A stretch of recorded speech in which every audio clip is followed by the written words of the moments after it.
right here, right now, every day. CIUT 89.5, the sound of your city.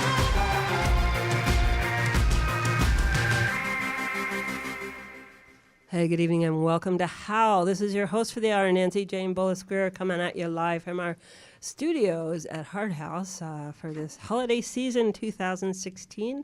I hope everybody's safe and warm and happy and can stick around for the hour. We've got a great show for you tonight, so I hope you can stay on the air with us. We're going to be talking to D.D. Miller with his book called Eight-Wheeled Freedom, The Derby Nerd's Short History of Flat Track Roller Derby. So I hope you can stick around for that. It's going to be very interesting. It was a really enlightening read for me. And in the second half, we're going to be speaking with poet Nora Gould with her book called Selah, which is published by Brick Books. We're going to start off with a track.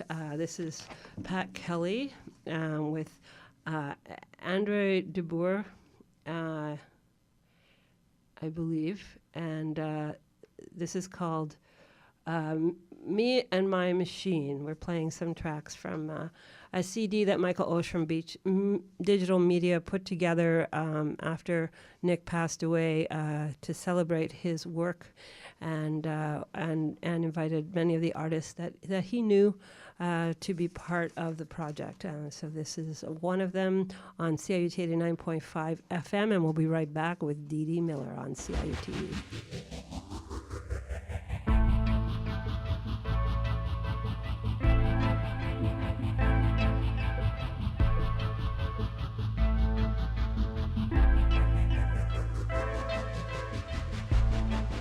I'm waiting for the sun that never ever comes. I'm waiting for the sun that never ever comes. Or maybe it's the room, or maybe it's the gloom.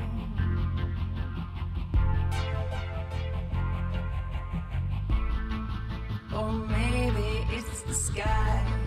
I don't know reasons why I sit here all day, just wondering what I've got.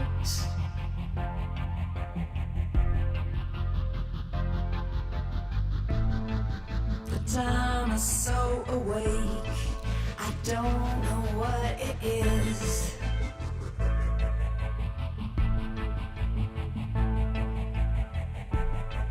Just me and my machines, sitting here today, making all my dreams, making all the rain.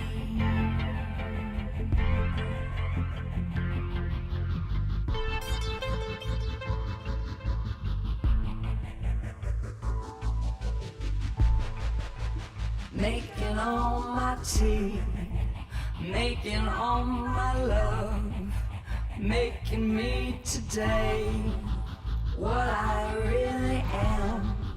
Or maybe it's the room, or maybe it's the doom.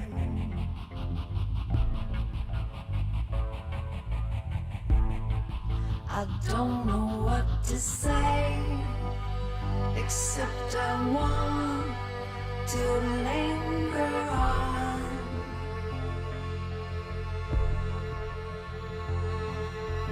I don't know what to say, but maybe I'll just say I'm here all alone.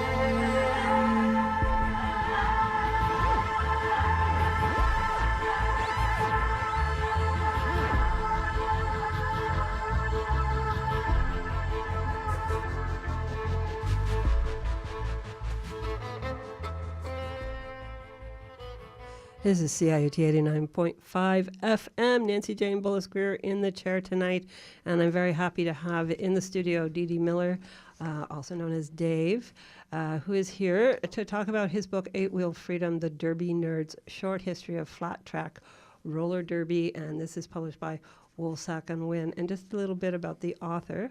He is originally from Nova Scotia, but has lived, worked, and studied all across Canada. His work has appeared in a number of journals and anthologies. And his first book, David Foster Wallace, Ruin My Suicide, which we had Dave on when that book came out a few years ago, was published by Woolsack and Wynn's Buckrider Books imprint in 2014. And he is also known as the Derby nerd in the roller derby world. And Dave is known for his writing and commentary on roller derby. He worked as an announcer at both the 2011 and 2014 roller derby World Cups and was part of ESPN's broadcast crew for the 2015 WFTDA championships. He is a graduate of Mount Allison University, the University of Victoria, and the University of Guelph, where he completed his Master's of Fine Arts. Dave currently lives in Toronto, where he teaches at Humber College. Welcome to the studio, Dave. Thanks, Nancy. Thanks for having me back again. Yeah, it's nice to see you again. Yeah, it's been a few years. It's been a few years, but you know, you need that time to write and That's right. research and work. So this book, Eight-Wheeled Freedom, this came out, Woolsack and Wynn asked you to write it? Is that Yeah, what- pretty much. Yeah, I'd published my first book, a collection of short stories with Buckrider Books, one of their imprints, edited by Paul Vermeersch. And at that time, he actually came up with the idea, and he mentioned it to Noel. Yeah, it sounds like something that Paul would be interested in. Yes. Yeah, he was kind of interested in it. And he was editing my first book, and roller derby kind of made an appearance in my first book, a collection of stories, just through one of the characters in the story happened to be a skater. And at the time, I was writing a blog about roller derby. And so it was during lunch, a lunch meeting about that first book when he came up with the idea. He was like, why don't you write a book about roller derby? And he brought it back to Woolsack and Wynn, and they decided to go with it. To go with it. Yeah. So it kind of came from scratch. It was kind of one of those, would you write this book? So there was a lot of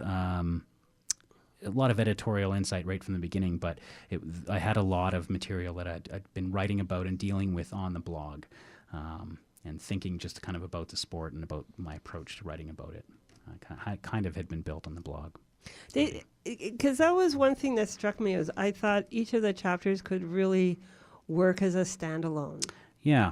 That it would be like, because each one, like I just picked this up, but nerding out, 5 things you need to know about the modern roller derby revival. And there would be a theme to each chapter, and you talk about the different aspects. And so I thought that would be, if you have done that kind of thing. Yeah, it's almost like blog posts, right? Like, there's it's a got couple. that sense to it. Yeah, there's a couple of things I think we wanted to get with this book, and one of them, I think you are rewarded if you do read it cover to cover. There's a narrative, there's an arc there. But Yes, there is. we also wanted to create it in such a way that you could pick up a chapter and be. I read it out of order. You did, yeah. That's Yeah. interesting, and I've had other people say that too, that they were just reading over the chapter index, and they're like, oh, I really want to read about roller derby and feminism, so they jump to that chapter. Yeah. And hopefully the book works in a way where each of those chapters are contained enough that you can get something out of it, and not lose sort of the strain of thought. But yeah, I hope you're rewarded anyway from reading it from cover to cover too. There's something to that. Yeah. Yeah, I guess I was about halfway through the book, and I was like, well, where is roller derby now? What's happening in 2016? So I thought, well, chances are it's the last chapter, which I'm not going to say whether it was or it wasn't. But and then I found out more about 2016 as I read through. Yeah. As I read through the other chapters. But yeah, that's what I thought. Oh, this is like a blog kind of. Yeah. And like I said, I had been inspired by it. The first time I'd kind of written about roller derby, other than it being a sport, because my approach in the blog was really to cover it as a sport. First and foremost. And the first time I kind of took a foray into the more historical or anthropological side of it was through a blog series I did, where I actually did what they call their fresh meat training program. I like that name. Yeah, so anyone who wants to skate or is interested in skating, before they can even set foot in a competitive situation, has to go through this training program and pass a test, a basic skills test, and they call it in Toronto, and it's most of the community calls it fresh meat. You're the fresh meat that gets tenderized. Yeah. Of course. So I did a blog series on my 10 weeks of fresh meat training, where I was tenderized, and that was kind of built the framework for how the book would look, at least in terms of the historical aspects of it. So this is, I mean, it's such a big question to say what is flat track roller derby. But if we go back to like when I was growing up in the 70s, and it was very spectacular, and it was violent, and it wasn't a flat track. Yeah. It was a bank track. Yeah. And so it was I guess a different sport. Yeah. The sport has, once I started diving into it and really digging into the history, it's got a fascinating history. It really does. It charts itself right through the 20th century and then into the 21st century. But dating back to 1935 is when roller derby was actually trademarked, the term. But the modern version is purely a 21st century creation. Started in the early 2000s in Austin, Texas. We can actually trace it right down to the very backyard where flat track roller derby was formed in. And a campfire. Yeah, around a campfire in a backyard. And these women decided to take this formerly kind of campy form of sports entertainment and turned it into a competitive contemporary sport. That, like you mentioned, is actually played on a flat track. And I think that came out of more necessity than anything else. It's a lot of money to buy and house a bank track. And so a group of women decided to rewrite the rules so that it could be played on a flat surface, and that really democratized the game in a way that anyone who had access to a flat surface that could create the dimensions of the track could play. Like a anywhere. church basement. Church basement, yeah. A rec hall, Exactly, and that's where a lot of, especially here in Toronto, where a lot of the early practices were held were in church basements, in Parkdale, and around the city. And you could play it anywhere. And so for the first time in the sport's history, very different from the version you watched in the 70s and that everyone else, even right into the 80s. And there was an attempt in the 90s that was well to bring it back. For the first time ever, there was kind of a grassroots born around the sport. And I think it was because of the accessibility of the game, of the flat track version. And when you talk about that meeting at that campfire in Texas, it was, at the time, the sport was sort of fashioned the way most sports are, with a hierarchy as an owner base center, and then there are the players that sort of have to do what the owners say. And a lot of these players, there were four people were the owners of this league, and they were slightly outnumbered. Slightly, yeah. There's about 80 women at the time, and the four are saying no, and everyone else is saying no. We want to have a skater-based membership type of ownership, and they walked out and did that. That's right. Yeah, this version of the game is very skater based. The kind of the guiding unofficial motto of the sort of global organization for the sport is by the skater for the skater. And that's a real separation from, as you said, from the traditional sports model, and even from the history of roller derby. Roller derby had started as an owner, like a sort of central ownership-based sport entertainment. So it was owned by one family from the 1930s right to the early 70s, and then there was kind of variations after that. But it had always been owned had a central owner, often one single guy, usually, that kind of dictated terms from the top down. And the revival originally began in that way as well. It was a privately owned company, a for-profit organization called Bad Girl, Good Woman Productions. You alluded to those, the four women who called themselves CEOs. Again, kind of modeling that capitalist CEOs, system. yeah, CEOs. And it's still kind of a little bit more playful, maybe feminist, but it didn't really strike a chord with the skaters who were involved in the group at the time. They didn't foresee roller derby as being that kind of sport anymore. And so it was actually 65 women from that campfire left and formed their own committee-based skater-run organization. And it created this really kind of democratic and eventually feminist, really strongly feminist version of the game. And really the first sport that we've ever seen kind of form in that way, where the athletes build from the ground up instead of kind of taking the leadership from the top down. From the top down. Yeah. You do talk about the parallels between the feminist movement and the development of roller derby, that there's the first wave and the second wave, which I'm probably of the generation of the second wave. Yeah. And then, which was really about, rights and equal pay and that kind of thing. And now we're into the third wave, which is about sports, sort of the development of sport for women. Yeah. Yeah, that's part of the argument That- I make in the book is Yeah. is that this is actually the first ever, or the kind of sport of the third wave feminist movement. And I think that there's a really strong core at that. I mean, I think it's become, I don't know if it's bigger is the right term, but it's kind of moved beyond simply being that, but that is definitely at the core of this game, unlike we've ever seen it in any other sport before. And I think that's really helped sort of define the attitude around the sport and the way that the sport has remained democratic despite growing quite large globally. Mm-hmm. But it was really a big component behind the earlier versions of the 21st century game. Men didn't even start playing at the beginning at first. It was played primarily by women for a long time. And even now, men are just kind of slowly starting to get into it. Yeah. And the juniors are playing, and Yeah. they play together. I understand. Yeah. Oh, and the juniors are purely mixed. There's no gender in junior. I think part of that third wave feminism, and some people argue we're moving into a fourth wave feminism, but the sort of plurality of gender and not just having sort of women at the center of the feminist movement, as it were, and that we're seeing that play out in roller derby now too, where the cause has moved more away from feminism maybe and into something more plural. More genderism inclusive, almost. yeah, Yes. all inclusive. All inclusive. To Yeah. make sure everybody is included and feels welcome and can be part of the game. One of the things I love about this sport is that the creativity with the names Yeah. and that there was an irreverence to it. Like in Texas, the Texecutioners. Yeah. I don't know why, I just really like that name. Yeah, and it's the original name too. It's the original name, and a lot of the other ones like Hurt Reynolds. Yeah.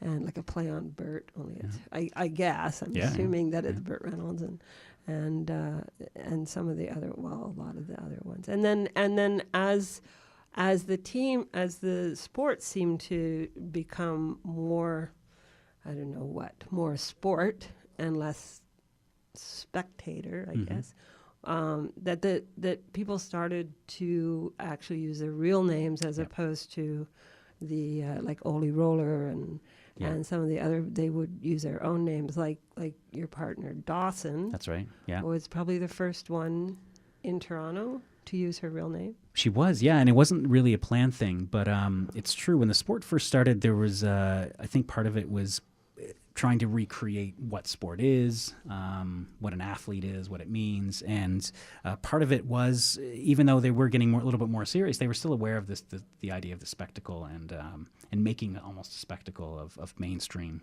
traditionalism, and part of that was taking on this persona, taking on these names. And I think it really helped forge something unique and interesting about the sport at the time, for sure. It gave it a certain attitude. It gave it attitude, for sure. And it's really just taking something from that we've seen in sports forever and just bringing it to its logical conclusion, right? Like Babe Ruth, the most famous. Babe Ruthless is... It was a roller derby skater too, but I mean, Babe Ruth was not Babe's name, right? He was Herman Ruth was his name. That's true. That's a good point. We've seen that Magic Johnson, right, in basketball. We see that in sports, and I think the early roller derby skaters. Cujo, Curtis Joseph. We just took it. They took it to the kind of the logical conclusion of that. Well, let's all take on this persona. Let's become these characters. And it was really interesting. And I think it played out, it still plays out in the names of the teams and the leagues. We still see a little bit more of that playfulness. But you're right, at the more contemporary or the competitive levels, they're starting to skate under their real names. And Dawson, my partner, was, again, she wasn't really thinking too much about it, was one of the first skaters to start skating competitively under her real name. Under her real name. She used to skate as downright Dirty Dawson. Yes. And then shortened it to Dawson on a jersey and was like, well, I'm just going to go by that. And Go by Dawson. yeah. Still not many people in Toronto skate under their real names, though. It's happening more. She's not alone anymore, but Yeah, but there's still lots of creative names out there. yeah, definitely. Would you like to read from your book? Sure, yeah. This is CIUT 89.5 FM, and we're talking with D.D. Miller, and he is about to read from his book, Eight-Wheeled Freedom, The Derby Nerd's Short History of Flat Track Roller Derby, published by Wilsack & Wynne. I'm just going to read from the prologue, actually, right from the beginning. I'm going to do it just a very, very slightly condensed version. My relationship with the game of flat track roller derby changed forever on November 5th, 2010 in Chicago, Illinois. Up until that time, my understanding of the modern version of the sport had been limited to community-level DIY local derby. This was a sport played in rec centers and iceless neighborhood hockey arenas in the spring and summer months by brave, interesting, and not always athletic women. Women who, for the most part, defied a single demographic placement. Although on the surface there were a lot of tattoos, a lot of dyed hair, and a clear, queer, positive aesthetic. By the end of 2010, I'd been swept up in the flat track revolution for a few years, and I had watched many games in those iceless arenas in Montreal, Hamilton, Kitchener, London, Ottawa, and Toronto. I'd had to set aside a new space in my closet just for roller derby t-shirts, and my partner had become a skater on the Death Track Dolls, a house league team in Toronto.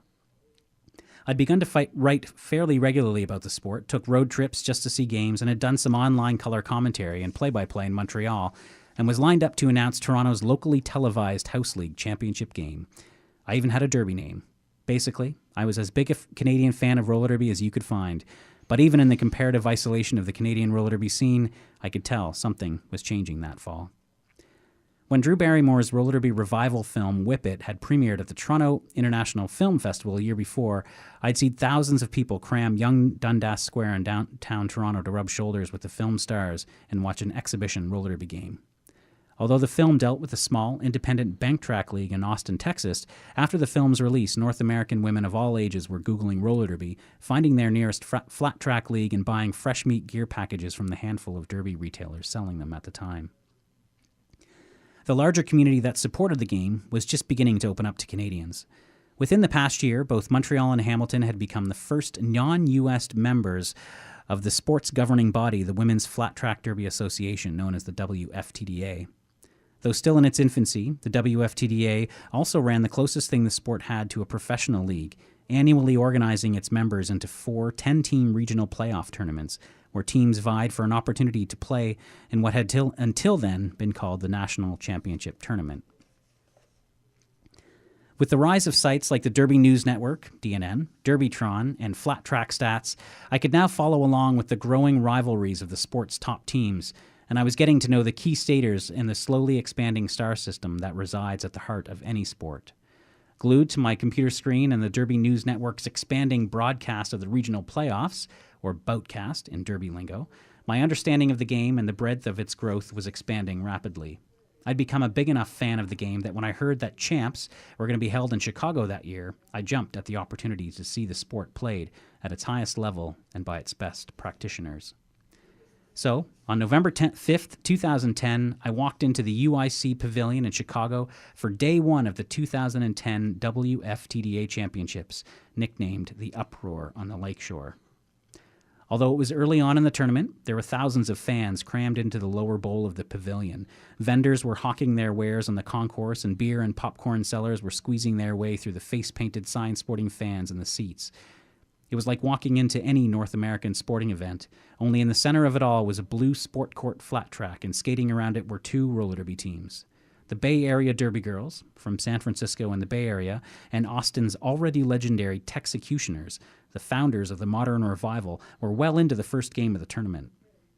In the end, Texas took a low-scoring victory in what was an incredibly tough defensive game, but I barely noticed.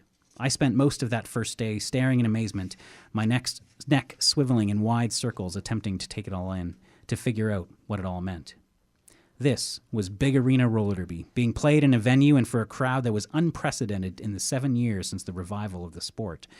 The beer was overpriced and the concessions were awful. Some of the fans were obnoxious, belligerent, even had their bodies painted. There were mascots and loud music and halftime shows and vendor stations and everything else that you would expect to find at a North American sporting event. I was not alone in making my pilgrimage-style march from north of the border to the 2010 WFTDA Championships, and I was not alone in having a life-changing moment at the event either, although it probably didn't coalesce as nicely as I like to remember it. But I came to some realizations that weekend, thoughts that I've been having about the sport, the state of the game, its role in my life and the world and the future of it, thoughts that every roller derby skater and superfan have probably had, and were finally forming into something coherent. I was seeing the early stages of the 21st century, at least from a Western perspective, playing out in women's flat-track roller derby. It was a fully wired, internet-driven, grassroots, yet increasingly global, nonpartisan, anti-judgmental women's revolution. I don't want to sound too hyperbolic, but in the simplest way, I realized that modern flat track roller derby had grown so beyond its roots that it was here to stay. This was something that had never been taken for granted before. Everyone, even my grandmother, was aware of roller derby's semi-dubious history, its ebbs and flows and shifts and alterations, its languishing in the dregs of sports entertainment. No matter what the incarnation, roller derby had never lasted, always vanishing when the novelty of the latest spectacle waned. But buoyed by social media and the rise of web streaming, from 2003 to 2010, the flat track version of the sport had grown by nearly 1,500%. It had gone from a kitschy, loosely organized, punk rock-inspired third-wave feminist movement to a global competitive sporting phenomenon played in nearly 20 countries and counting. And in Chicago that weekend, beginning when I first walked into the pavilion and ending when Denver's Rocky Mountain Roller Girls were in the midst of a last-moment comeback that would see them defeat the defending champion Ole Rollers, it became clear to me that roller derby had grown well beyond Austin's Texas Roller Girls. It had grown beyond all of the skaters in Chicago that weekend, the thousands of fans in the building, the many more tuning in to DNN for live coverage. It also became clear to me that when we were all gone, the sport would not be. Flat track roller derby would be played by someone else and watched by countless others, changed, tinkered with, made better. But whatever was going to happen, and whatever the future held, for the first time in its somewhat troubled history, I knew, without a doubt, that this time roller derby was not going to fade away. Thank you. You're listening to Dave Miller, D.D. Miller, read from his book, Eight-Wheeled Freedom, The Derby Nerd's Short History of Flat Track Roller Derby. And I can't believe we're almost out of time.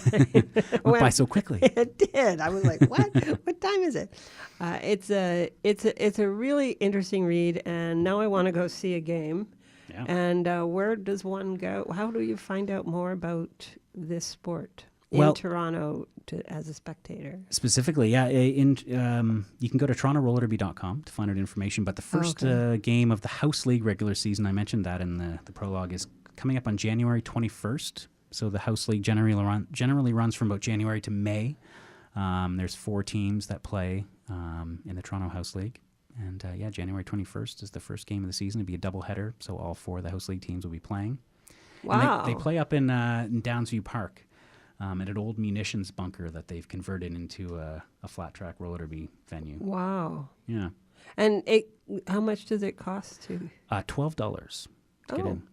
Yeah. Affordable entertainment. Very affordable entertainment, and you'll definitely be entertained. It sounds like you want to keep your eyes open and and enjoy the everything. Yeah, and Toronto's playing at it's a high level too, so you'll see some really entertaining roller derby as well. Yeah, I'd like to talk more about how the game has evolved. When I was first introduced to it, it was like a straight race, basically. Yeah. And now, because of the flat track, it offers opportunities for all kinds of strategies. So there's different pacing, that it's not a straight all-out race anymore. Yeah. Or in this, I shouldn't say anymore, but in this sport. Yeah. The big joke used to be before that in roller derby, all you needed to do was skate fast and turn left.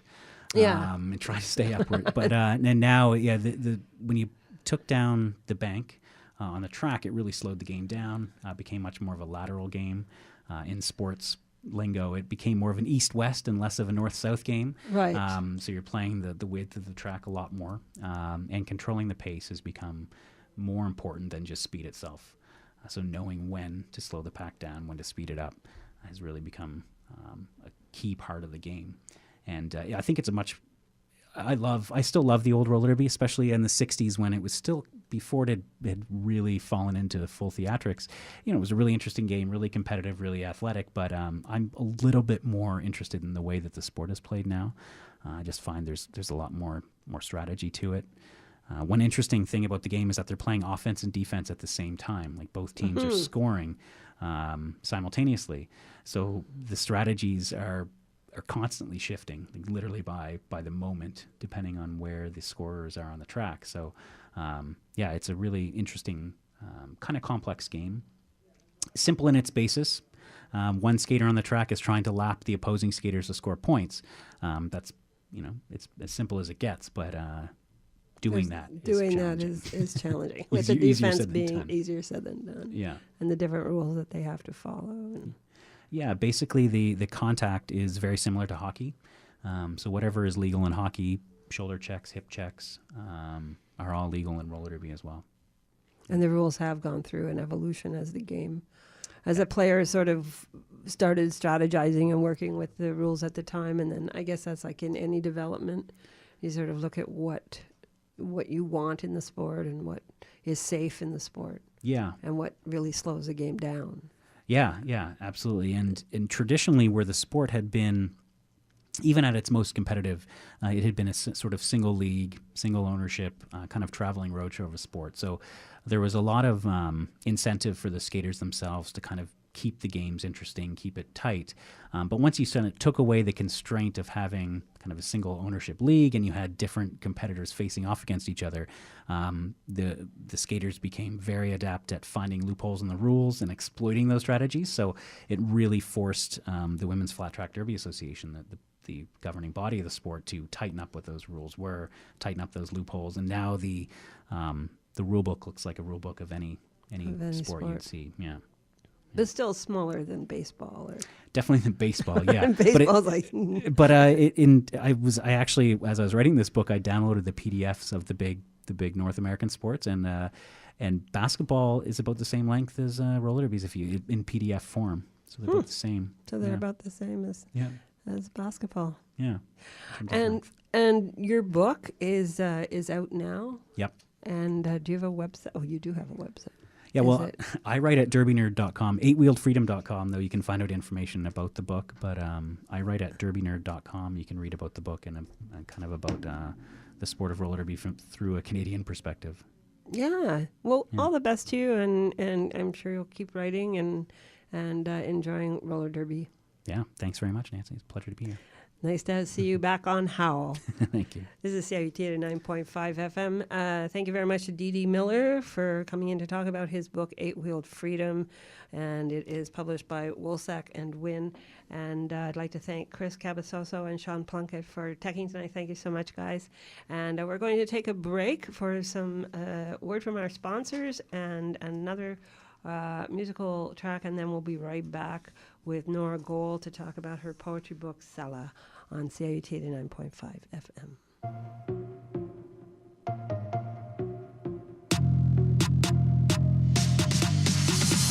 The sound of your city, right here, right now, every day. CIUT 89.5, Toronto.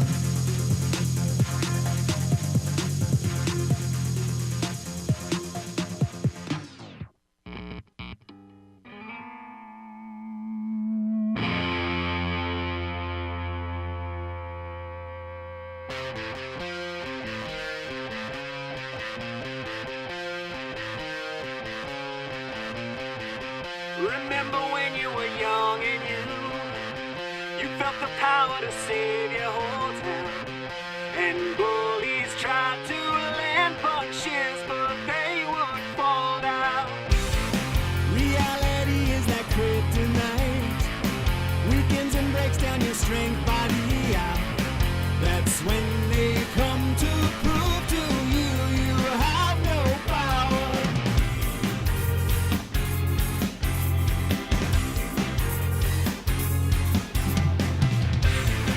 Day after day we all hear about the darkest headlines are where they all hide. With callous beating hearts immune to conscience inside.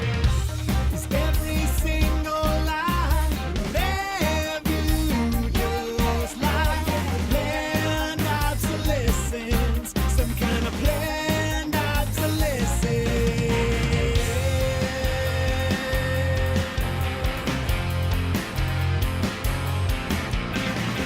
The strongest fist will have no effect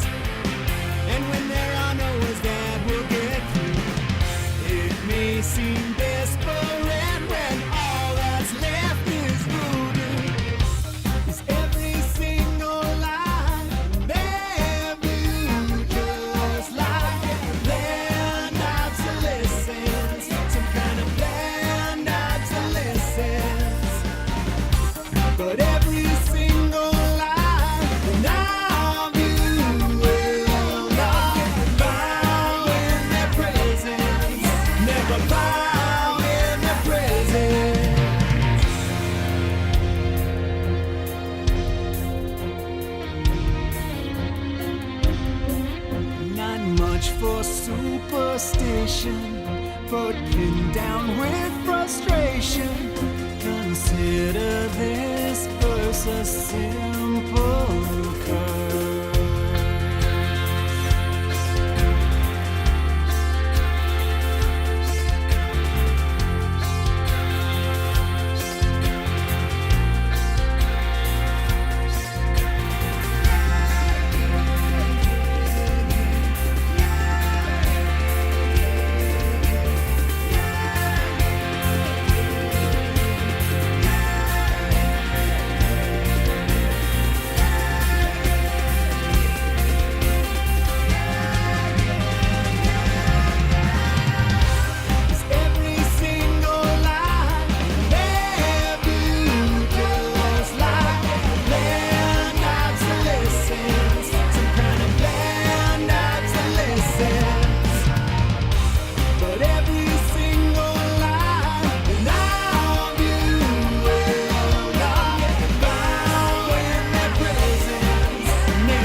This is CIUT 89.5 FM. Nancy Jane Bullis in the chair tonight. Thank you so much for listening.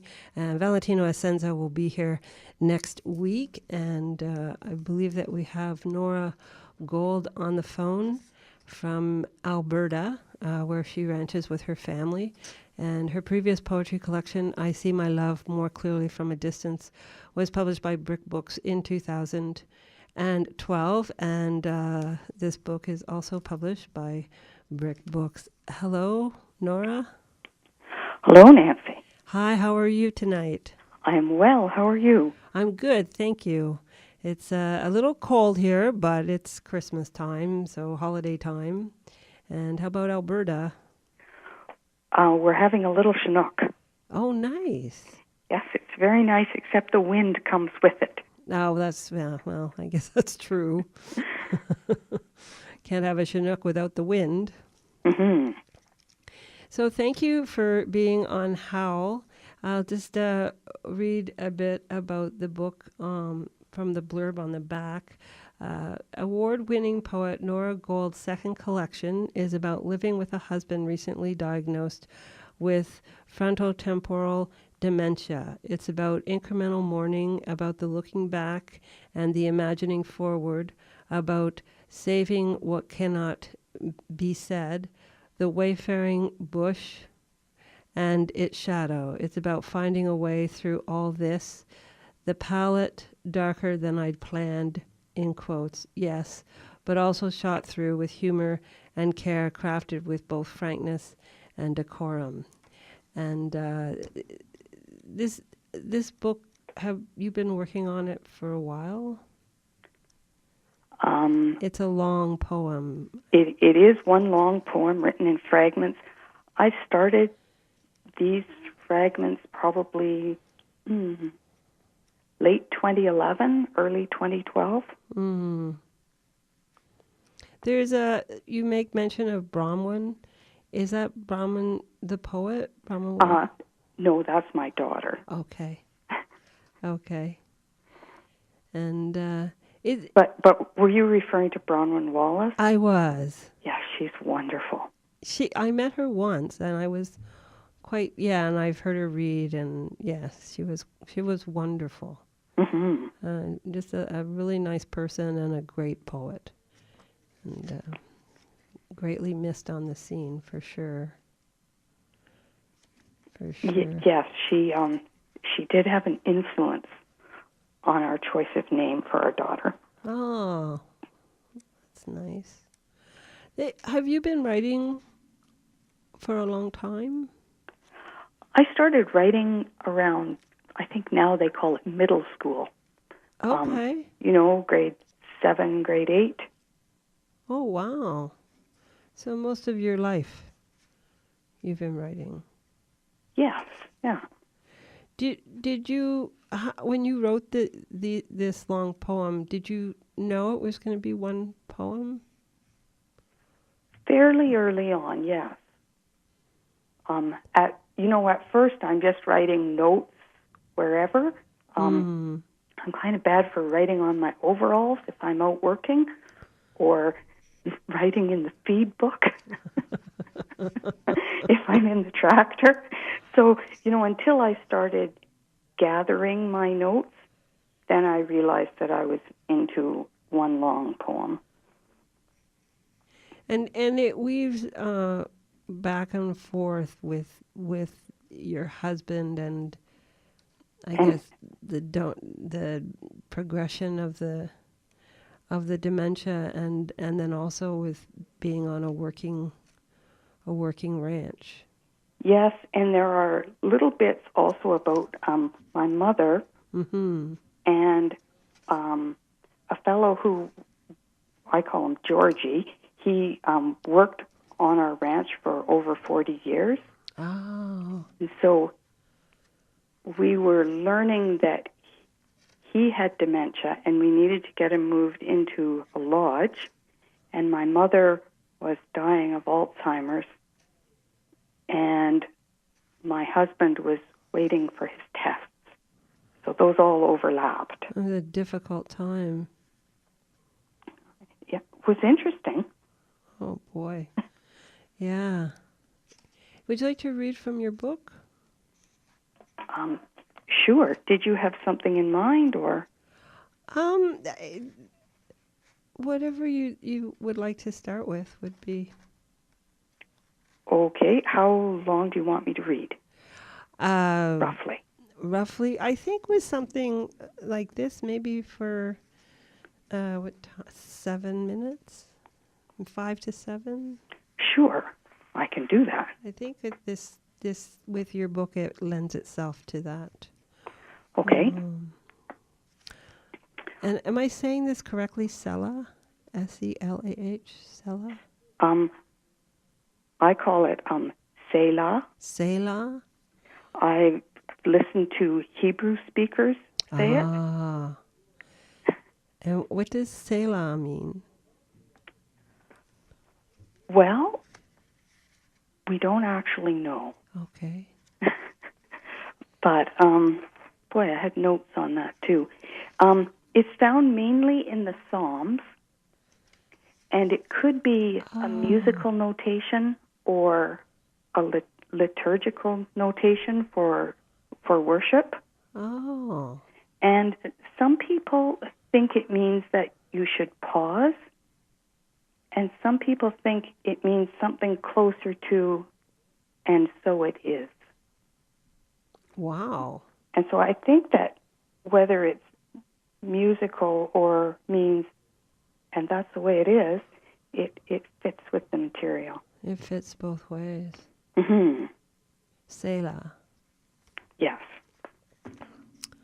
This is Nora Gould reading from her book Selah, which is published by Brick Books. Beside the piano, he wouldn't play.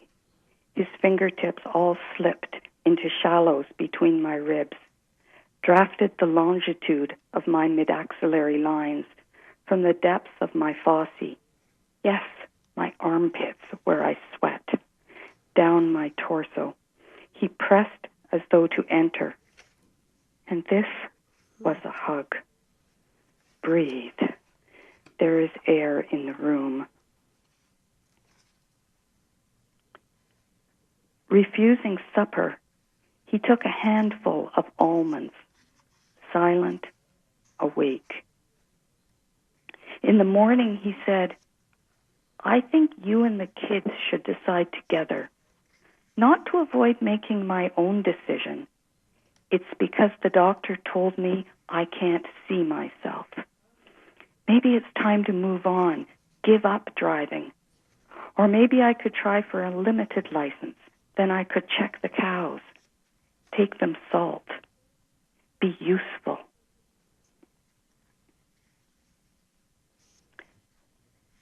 Coming back from the cold room with choke cherry jelly, I asked him, What did you use to lift your soup? That big spoon. It has holes in it. You know, I looked at that. I didn't get my share of the broth. How to reconcile this with his grasp of the baler, the mesh of all those moving parts?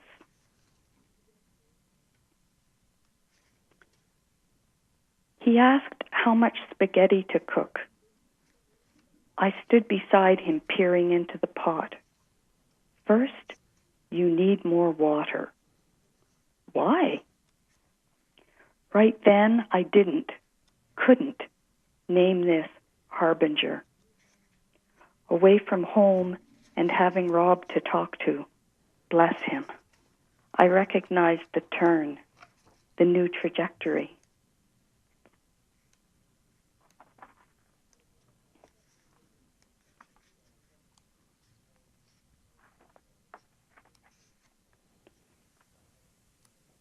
He had misplaced my mouth that night he wanted me.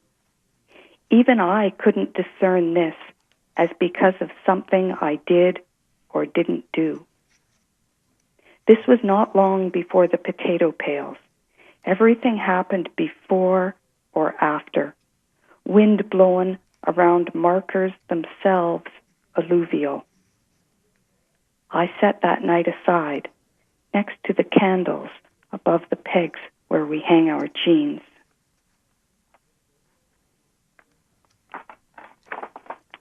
In this next fragment, you just need to know that Hazel is a working border collie, and the other people in this fragment are our children. The funniest part, Hazel knew before I did, isn't funny at all. She would follow Charles to the porch, then while he put his boots on, come back to the kitchen, stare at me, some days refuse to go with him. I assumed it was her arthritis. Neither Farley nor I know how or when we both knew that we both knew, or what it was we thought we knew. But with Zoe home to work on the farm for the summer, we both knew she'd have to know before she was around their paw and machinery. It was a Monday in May. I phoned Matthew and Bronwyn. I talked with Zoe in her bedroom.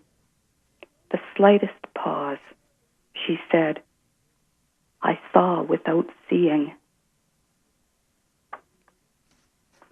That Monday that I talked to the kids was actually the first Monday after my mother's funeral service.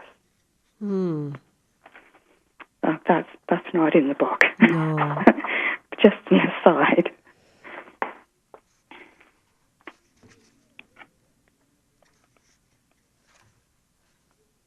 Did you want to read a couple more? I will, yes. I think I'm going to be a little short of 7 minutes here. That's okay. Okay. So, I have an ectopic pregnancy in my mediastinum, a space-occupying lesion, acephalic, that bulges into my throat, kicks at my ventricles, obstructs breath. I'm expecting a long gestation. If I outlive him, when he dies, my grief will be stillborn. I will grieve him and my lack of grief.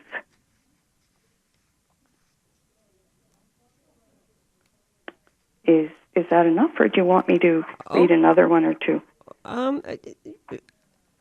Another one. This is CIUT 89.5 FM. We're listening to Nora Gould read from her book Selah, which is published by Brick Books. And Nora is reading fragments from her long poem, and she's reading different fragments throughout the book. So there's not all in the same order as in the book. and the book isn't in chronological order. And it's not in Chronicle. No. Okay. So one more. Bronwyn read all of this and brought up the unsolved dilemma of her father driving on the farm, but not for the telling here. And she couldn't know about my rewriting in the past tense. She thinks I have not gotten across her pa's self-centeredness, his selfishness.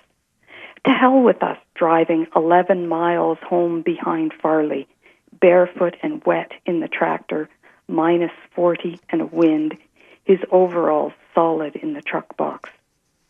The cows must have cracked the slough ice. Charles wanted the Chesterfield, the television.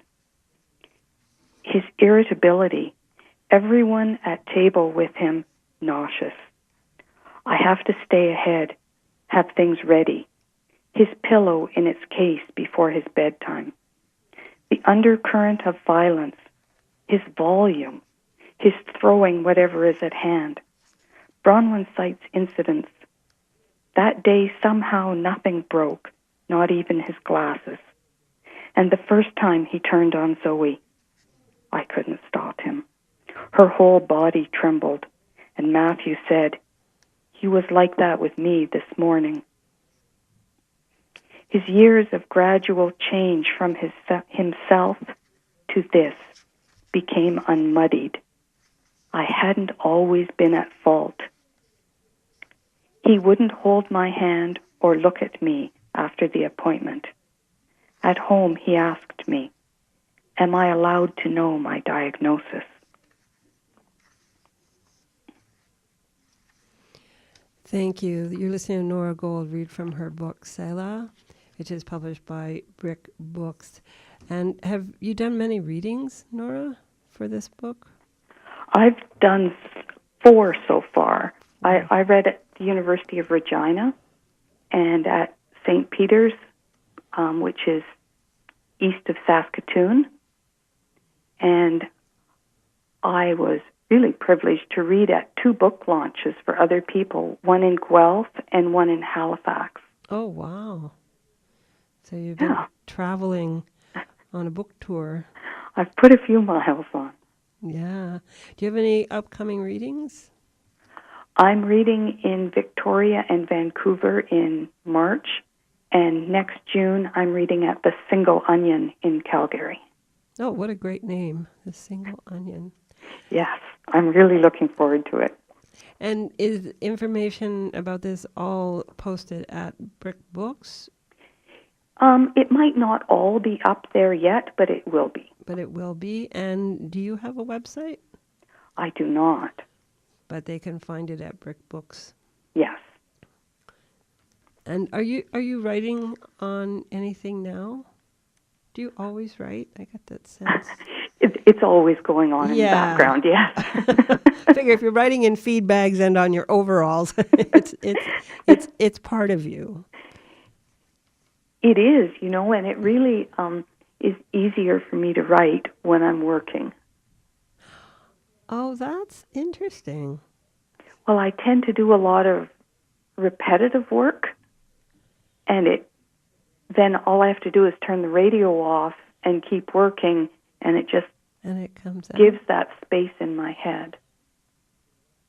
Oh, that's a gift.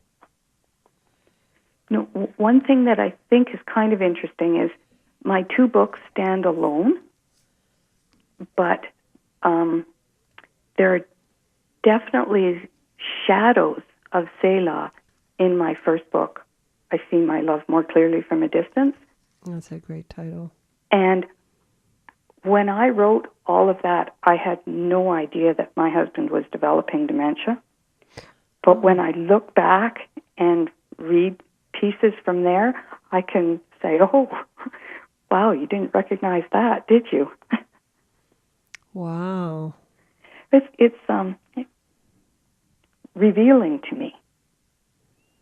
Wow. Well, keep writing, and it'd be great to have you back with you when your next book comes out. Thank you. It was a pleasure to talk to you, Nora. All the best, and good luck with your readings as well. Thank you. And Thank you so much for having me. You're very welcome. This is CIUT 89.5 FM, and we've just been speaking with Nora Gould about her book called Selah, which is a poetry book published by Brick Books. And in the first half, we talked to D.D. Miller. He is the Derby Nerd.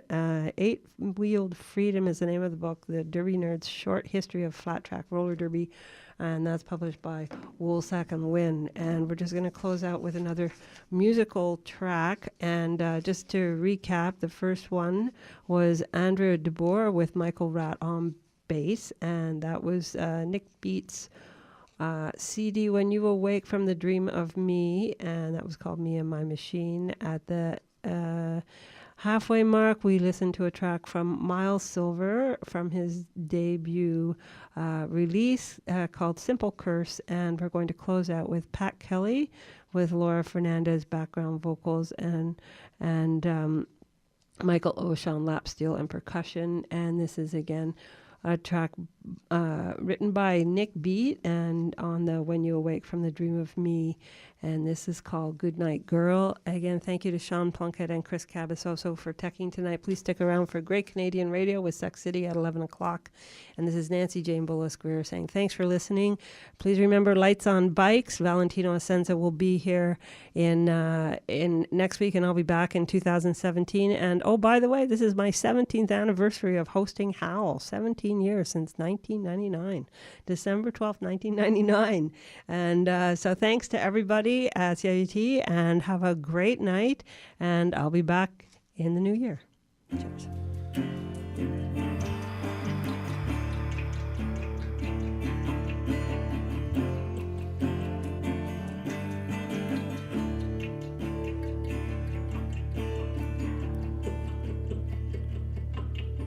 I need someone to hold me all through the night. Someone who'll stay with me till the morning light. Someone who will dream all through the night. Someone who will love till the morning light. Good night, girl. Be my good night, girl. Good night, girl. My good night, girl.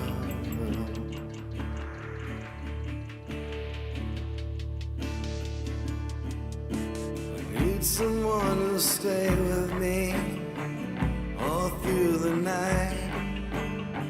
Someone who'll stay awake with me until the morning light.